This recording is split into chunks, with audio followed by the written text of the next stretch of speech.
Bonjour mes chers élèves, comment ça va? Aujourd'hui, on est lundi 13 avril 2020. Notre leçon d'aujourd'hui, c'est une nouvelle leçon, c'est un conte. Son titre, c'est Gafi découvre la ville. Je vais vous faire écouter le CD du conte Gafi découvre la ville. Vous allez l'écouter attentivement pour mieux comprendre. Et la prochaine leçon, je vais vous poser des questions à propos de ce conte.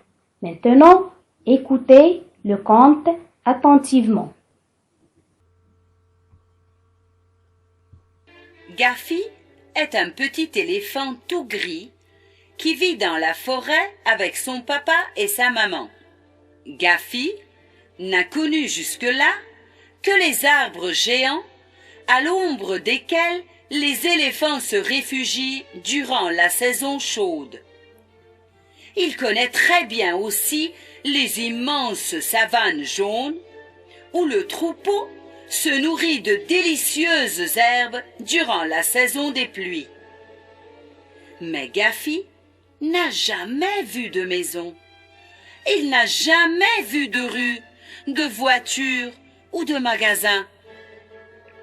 Il sait très bien qu'ils existent, car pendant des années, avant de s'endormir, il a écouté de toutes ses grandes oreilles d'éléphanteau les belles histoires que sa mère lui racontait et qui, souvent, parlaient de la ville, de ses maisons et de ses voitures. Et toutes ces belles histoires le faisaient rêver. Alors, une nuit, Gafi décide de s'en aller, de partir à la découverte de la grande ville.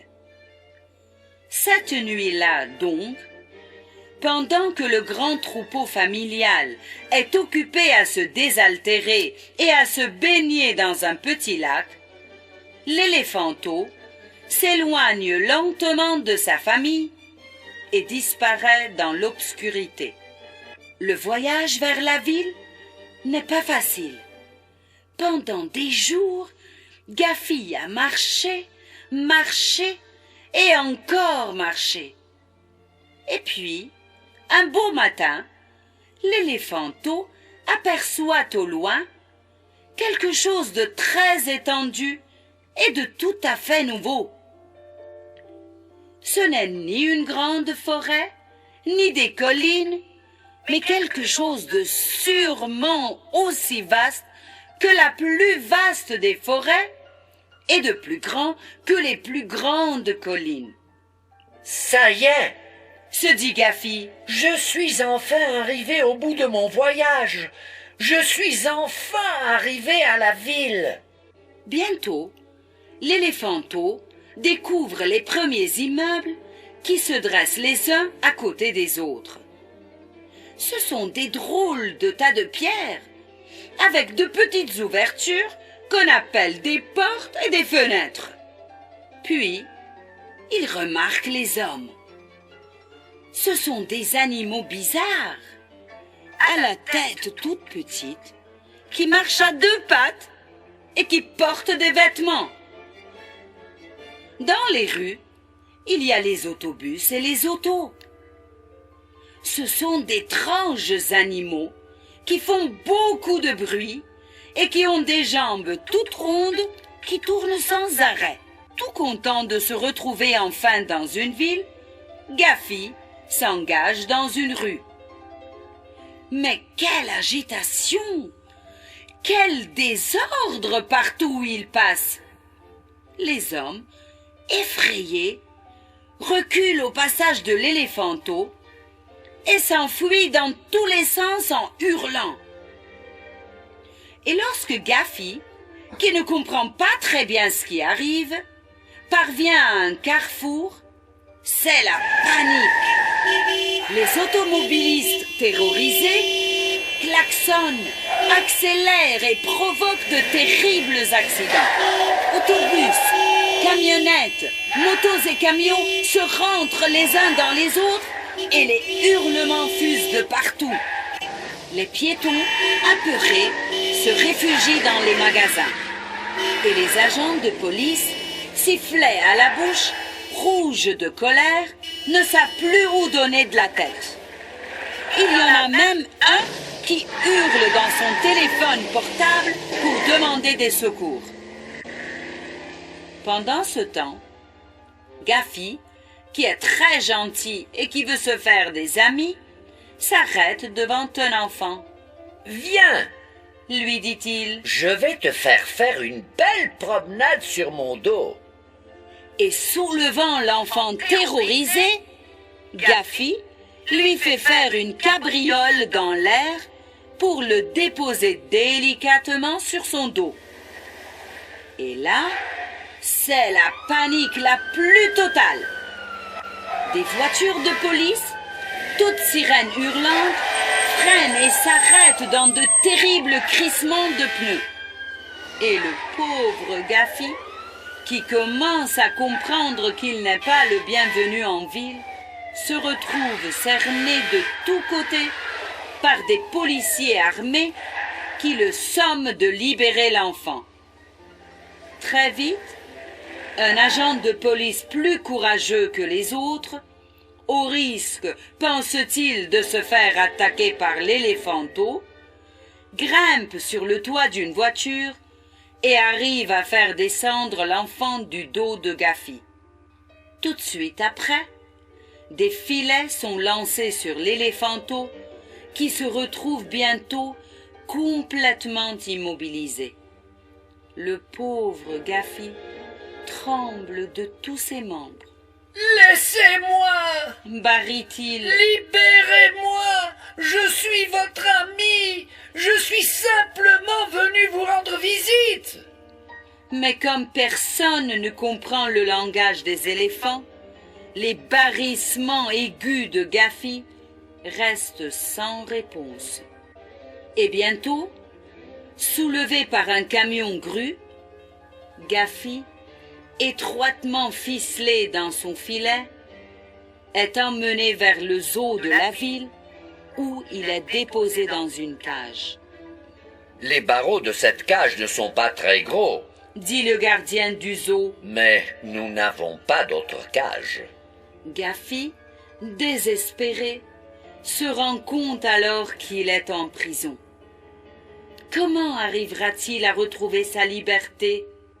Alors, cette nuit-là, très en colère contre les hommes dont il voulait devenir l'ami, Gaffy, avec ses grosses pattes aussi solides que des pylônes, défonce les fragiles barreaux de sa cage et, d'un pas rapide, retraverse les rues de cette ville qu'il ne veut plus jamais revoir. Il court à travers les rues désertes et obscures et finit par se retrouver à nouveau dans la savane. « Il faut que je rejoigne le plus vite possible mes parents. Se dit alors Gaffy. Et lorsque je les aurai retrouvés, plus jamais je ne les quitterai. La ville, c'est un endroit pour les méchants hommes avec leurs voitures, leurs policiers et leurs hurlements.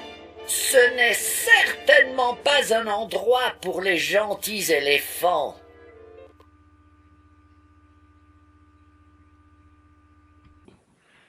Mes élèves, écoutez bien le CD du conte Gaffy découvre la ville pour mieux comprendre et pour mieux répondre aux questions que je vais vous poser la prochaine leçon.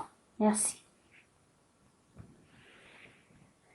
Mes élèves, après le CD du conte que vous avez écouté, on va passer à la correction du soutien que vous avez déjà fait.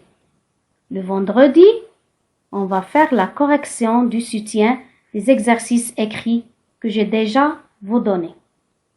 Maintenant, prenez vos cahiers la distance que vous avez à la maison, le stylo bleu, le stylo vert.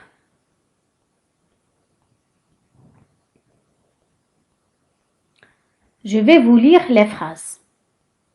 Aujourd'hui, correction de soutien.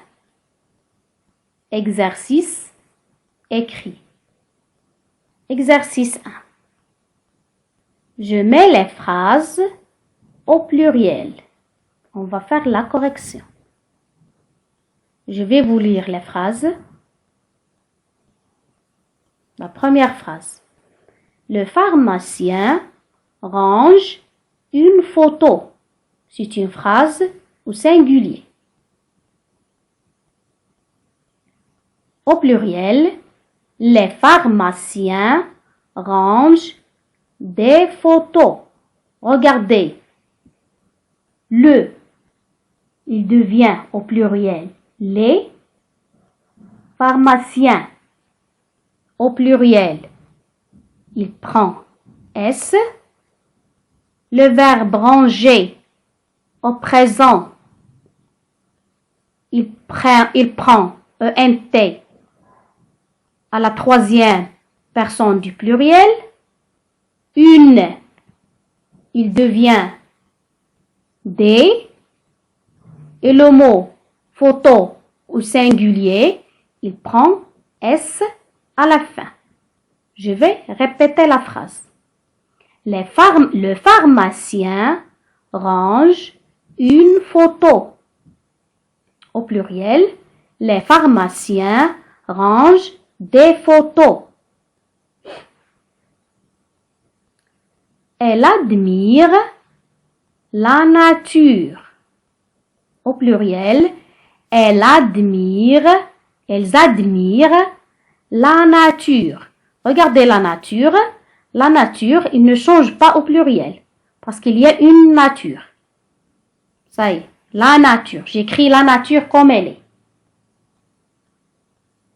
Le phoque s'éloigne du bateau. C'est la phrase au singulier. Au pluriel, les phoques s'éloignent des bateaux. Regardez, bateau au singulier avec EAU. Au pluriel, il prend X. Du devient des. S'éloigne, c'est le verbe s'éloigner. Il prend ENT au pluriel. Le devient les. Phoque prend S à la fin.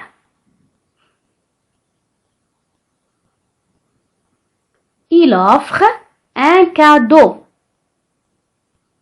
Ils offrent des cadeaux. C'est la phrase au pluriel. La phrase suivante. Le garçon a un pinceau. C'est la phrase au singulier. Les garçons ont des pinceaux. Regardez. Le, il devient les. Garçon, il prend S du pluriel. A, c'est le verbe avoir. A, ce n'est pas une préposition. Il n'a pas d'accent. Levez l'accent si vous avez l'accent. C'est le verbe avoir au pluriel, à la troisième personne du pluriel. Un devient des. Pinceau, au pluriel, il prend X du pluriel. La maman lave le linge. Les mamans lavent les linges. Là, il devient les mamans. Au pluriel, il prend S à la fin. Le verbe laver au présent. Au pluriel, il prend ENT à la troisième personne du pluriel. Le, il devient les. Le mot linge, au pluriel, il prend S à la fin. Corrigez mes élèves avec un stylo ou bien avec un crayon et écrivez le pluriel des mots que vous avez dans ces phrases avec un stylo vert pour mieux comprendre. Révisez bien le pluriel des phrases, mes élèves. Merci et bon courage.